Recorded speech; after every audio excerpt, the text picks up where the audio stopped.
Boa noite, bem-vindos ao Ponto e Contraponto aqui no SCC SBT e também no nosso portal, o scc10.com.br.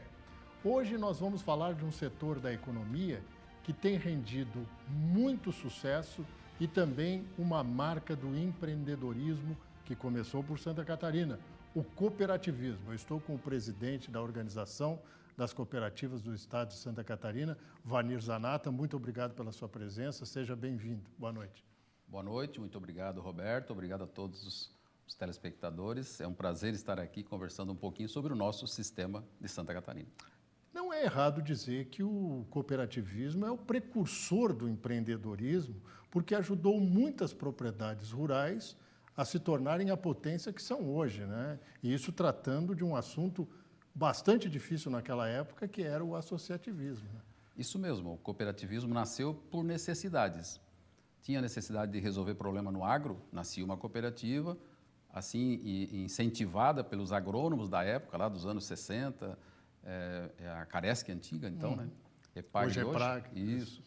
Ela incentivou muito o cooperativismo e nasceu dali, dessas necessidades que tinham, tanto do agro, tanto no crédito, quanto no consumo, e foi crescendo esse movimento. E hoje Santa Catarina está muito bem, está com um sistema forte, organizado e crescendo. Mas o que era para dividir a compra de alguns insumos, como semente, né, agrotóxicos e outras coisas mais, né, defensivos agrícolas, até mesmo a construção de silos, né, para estocagem, mudou muito, né? Hoje a gente tem o cooperativismo em 7 atividades diferentes. O senhor podia nos explicitar mais ou menos o que mudou nessa trajetória? Sim, nós temos 7 ramos do cooperativismo. O ramo agro é o mais forte financeiramente dentro do nosso sistema, o Sescope. Daí vem o ramo crédito, que tem um volume de associados muito alto, né? A gente tem aí mais de 3 milhões de associados no ramo crédito. As cooperativas de crédito têm crescido muito nos últimos anos. Tem o ramo de consumo, que a gente tem a segunda maior cooperativa de consumo do Brasil, que é aqui em Blumenau, a Cooper. No ramo agro também, para quem não conhece, a Aurora é uma cooperativa, cooperativa de segundo grau, mas é uma cooperativa, né? No ramo saúde, a gente tem a Unimed, que é uma grande cooperativa do sistema saúde, tem a Uniodonto. Então, o ramo saúde cresce também, porque necessitamos, o SUS não dá conta, e aí as pessoas trabalham com saúde e é tudo na vida, né? Temos o ramo transporte, que tem aí várias cooperativas, acho que quase 40 cooperativas no ramo transporte, também sobrevivendo dentro das suas condições de trabalho, né? Temos o ramo de produção, bens de serviços também. Temos o ramo de infraestrutura, das cooperativas elétricas, das cooperativas de irrigação, todas elas muito importantes para o interior do estado, Roberto, porque são lá que surgiram as necessidades de levar energia para o campo, para o interior. Eu reconheço isso, inclusive, pela quantidade de cooperativas que existem no sul do estado de Santa Catarina. Isso, né? Mesmo, nós temos, das 22 que existem, tem 18 no sul do estado. E isso graças a um trabalho que foi feito lá para segurar as cooperativas, porque senão elas seriam encampadas pela Celesc ou por outra empresa, né? Mas então o cooperativismo em Santa Catarina tem deixado muito valor nas pessoas, tem trabalhado muito as pessoas no social e só faz social se tiver financeiro, Roberto, senão não tem jeito. É verdade. Tudo também tem que visar lucro, né? Porque é uma atividade privada. Isso Embora mesmo. exista o associativismo, ela é privada. Com certeza, ela é uma atividade, não temos nada a ver com o governo, mas temos autogestão de todas as cooperativas e temos o Sescope aí dando um apoio grande em cima de capacitação de todos os dirigentes profissionais, associados. Então, isso deu uma alavancagem muito grande no sistema cooperativo depois que nós conseguimos o nosso S, o S do cooperativismo, Sim. que é o Sescope. Isso é importante. Mas também tem um outro aspecto interessante, que é o crescimento, por exemplo, das cooperativas de crédito, né? Se a gente pensar que o gerador, o gênesis, foi o cooperativismo agrícola, né? O agronegócio, que o senhor mesmo citou, continua sendo um carro-chefe, o mais forte, a gente tem um crescimento espantoso e com bons resultados das cooperativas de crédito. Elas chegam a incomodar os bancos tradicionais, as instituições bancárias tradicionais? Roberto, elas só cresceram e só vão crescer porque tem espaço, porque os bancos deixaram espaço, né? Então, o cooperativismo de crédito tem crescido nos últimos 10 anos acima de 2 dígitos. E hoje, eu acho que não representa ainda uma ameaça aos bancos, mas os bancos deveriam pensar no que fazer, porque o cooperativismo de crédito está mais presente, está mais atuante no dia a dia do nosso associado. É por isso que cresce mais do que talvez os bancos aí. Mas todo o sistema financeiro brasileiro hoje é muito bem organizado, o Banco Central está muito orientando e o sistema cooperativo de crédito hoje é uma necessidade das pequenas cidades, pequenos municípios, e está partindo para ir para as grandes cidades aqui de Santa Catarina, estão expandindo para outros estados, e isso é bom. Eu acho que o crescimento horizontal ainda tem espaço, então eles estão crescendo. Daqui um pouco vai precisar de um crescimento vertical, é outro negócio, mas por enquanto o nosso crescimento é horizontal. Número de associado e número de agência, estar mais próximo do nosso associado. Taxas menores e a divisão de lucros também são os segredos desse crescimento? Com certeza, taxas menores. O que a gente quer num banco? É o serviço. E gostaria de pagar menos possível e ter mais resultados. Então, as taxas, sim, ajudam a divulgar o nosso sistema. A distribuição de sobras no final do ano, acho que é um diferencial muito grande que o sistema tem e que os outros agentes financeiros não têm. E acho que isso foi desenvolvido pelo cooperativismo e tem dado muito certo. A distribuição, queira ou não queira, tu sempre gosta de ganhar alguma coisa. É cash. É verdade, é verdade. É um retorno, né? É um retorno do teu dinheiro que tu deixou lá, do teu serviço que tu fez lá. Quanto mais trabalha com o agente, com a cooperativa de crédito, mais retorno tu tem no final do ano. A situação econômica financeira do mundo hoje ela é complicada. Nós estamos diante de conflitos armados entre Rússia e Ucrânia, temos essa questão do Oriente Médio, mas a gente pensa que a economia precisa também de uma reorganização mundial. E isso tem algum efeito protetivo? A cooperativa ela tem uma espécie de blindagem contra isso, porque, na realidade, ela atrapalha com a associação. E a associação torna os indivíduos mais fortes, né? É isso que é a única coisa que ela tem, é tornar o ser social único mais forte e se juntar. Mas não tem nenhuma diferença de empresas particulares ou de entidades particulares, né? O cooperativismo já teve no passado, hoje não tem mais nada. É uma concorrência com as outras empresas de lado a lado. Não tem e paga imposto e tira a nota, é obrigado a tirar a nota 100% das notas. Então, é um sistema que ajuda muito o Estado, ajuda muito o governo, e por isso não temos um diferencial tributário, não temos um diferencial outro aí. Nós temos um trabalho que se faz junto às pessoas. Quanto mais unido, parte social nossa é muito forte, as mulheres, os jovens, os associados, todos eles recebem capacitação, os encontros, e isso faz com que o sistema ande mais rápido e convença. Nós temos que conquistar a confiança do nosso associado, a confiança. O cooperativismo sem confiança e transparência não deixa de ser cooperativismo. Presidente Vanir Zanata, o que a gente pode pressupor, então, do futuro do cooperativismo? Porque ele já chegou a um patamar muito elevado, muito maior do que a origem dele, que foi justamente no agronegócio. O que a gente pode esperar lá no futuro? Um crescimento maior ainda se nós se prepararmos, Roberto, porque não tem situação ou não tem negócio que cresça sem preparação, sem capacitação, sem ter uma mão de obra qualificada, sem oferecer um produto decente para os nossos clientes. Eu acho que o futuro do cooperativismo vai mudar bastante, assim como o futuro do Brasil vai mudar. A gente tem uma visão aí para 30 anos, mas para 5 anos, o nosso planejamento estratégico do sistema é chegar em 2027 com 1 trilhão de prosperidade, 1 trilhão no Brasil de faturamento. Santa Catarina hoje já chega quase a 80 bilhões de faturamento no nosso sistema.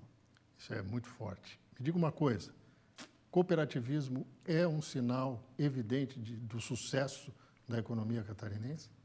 Com certeza, e ela se envolve muito com as cidades onde ela nasceu. As cooperativas quase nasceram junto com tem a mesma idade das cooperativas do interior nosso aqui de Santa Catarina. E E o desenvolvimento do município passa pelo desenvolvimento da cooperativa. E aquilo que já foi dito várias vezes, o IDH de uma cidade que tem cooperativa é maior do que um IDH de uma cidade que não tem cooperativa. Isso é um sinal muito bom e o sistema de cooperativismo ainda pode crescer e desenvolver muito nossa sociedade catarinense. Vanir Zanata, presidente da OSESC, muito obrigado pela sua presença, uma honra tê-lo aqui e vamos continuar nesse assunto porque tem muita coisa para ser debatida, não é verdade? Sim, o sistema é grande, valioso e foi uma honra estar aqui. Muito obrigado pelo convite. Estamos juntos aí, que se precisar é só chamar. Obrigado, presidente. Até uma próxima oportunidade. E no próximo bloco, nós vamos falar de um outro setor da economia, com o presidente da Associação Empresarial de Florianópolis, Célio Bernardi Júnior. É daqui a pouco. É só um intervalo e a gente já volta. Até já.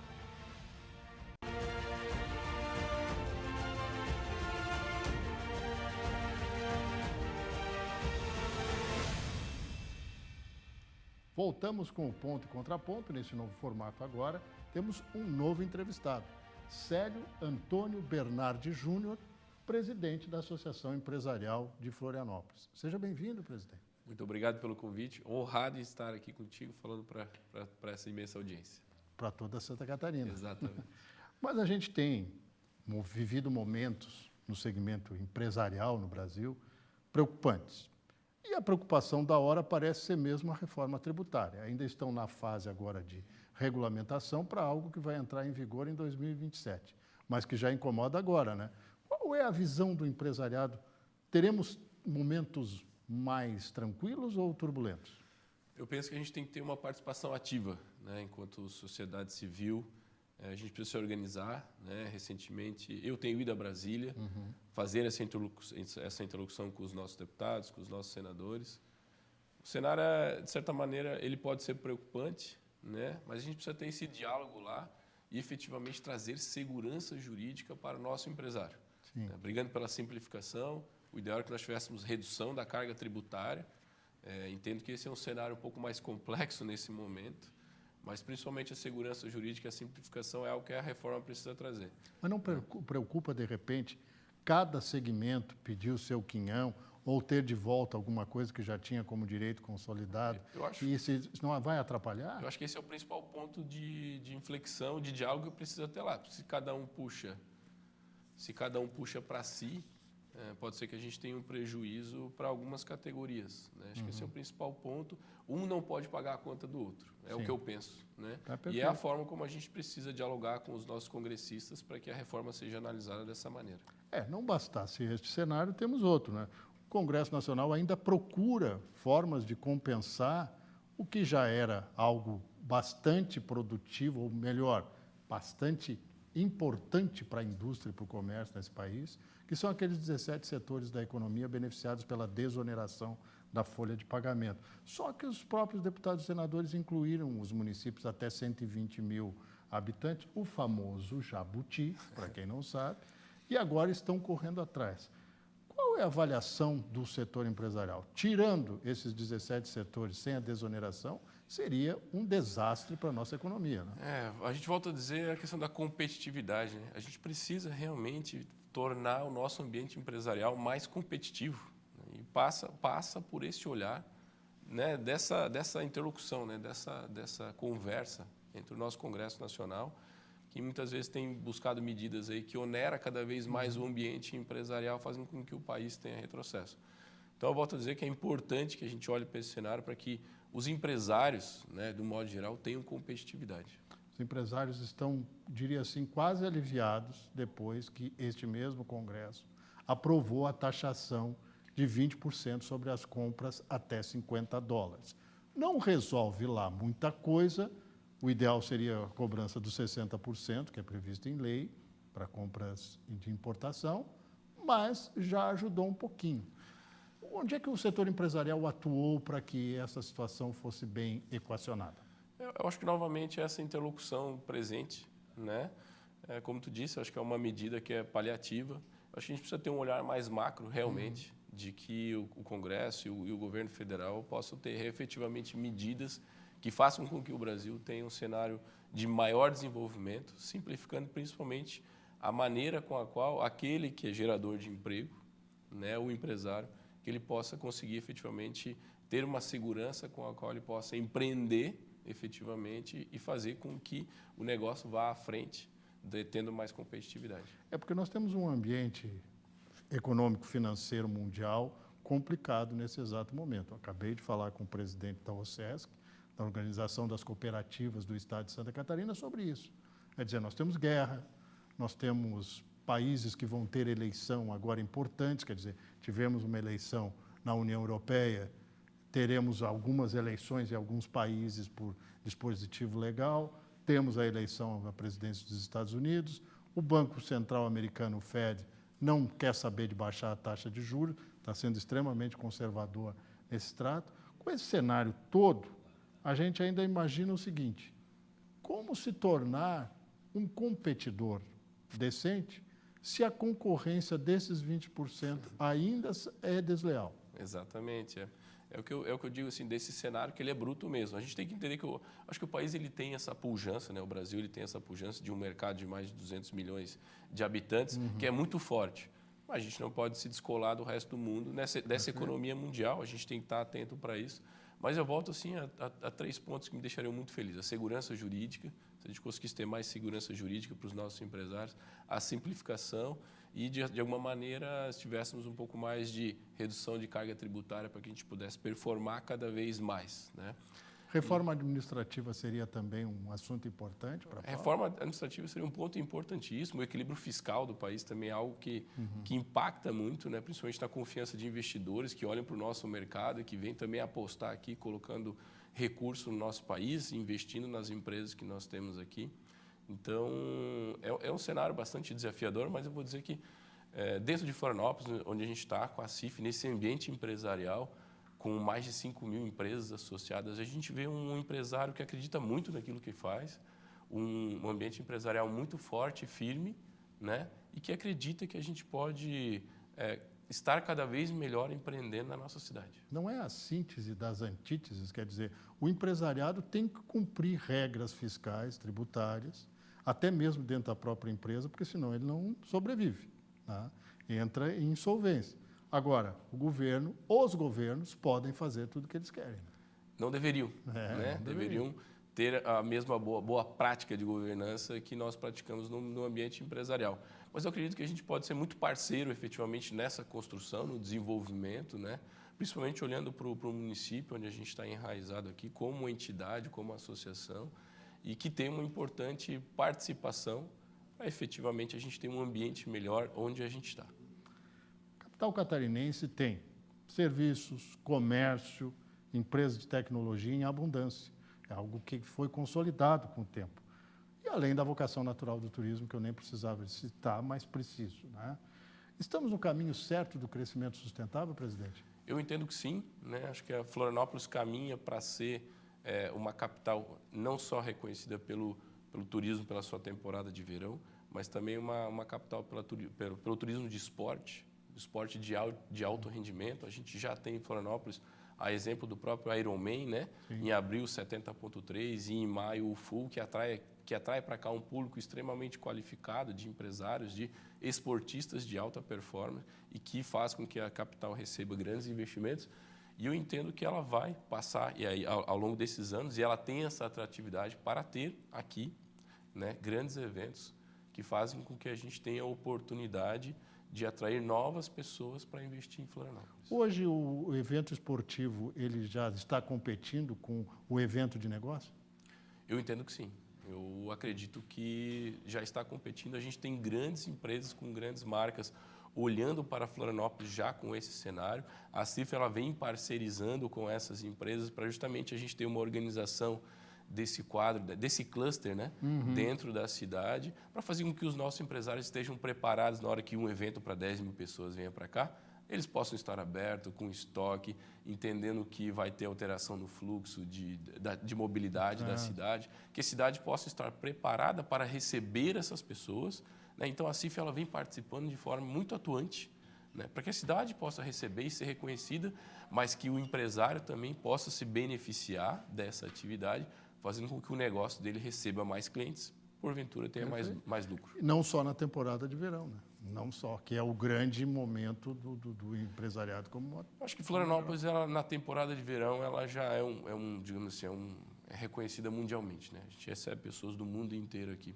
O que a gente passa a organizar agora e analisar é justamente essa temporada de eventos, né? E chama muita atenção por estar sendo a capital do esporte, né?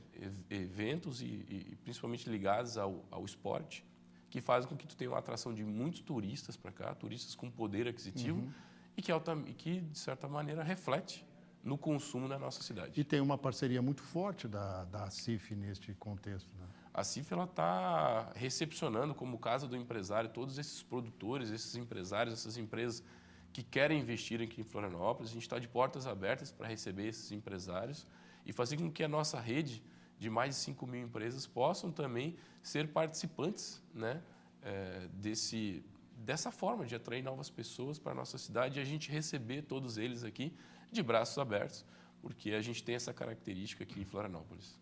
Presidente Célio Antônio Bernardi Júnior, muito obrigado pela sua presença. Foi um prazer ouvi-lo. Jovem liderança, né? A gente precisa de oxigenar. Deixa os velhos para a experiência para contar no conselho, né? Eu que agradeço.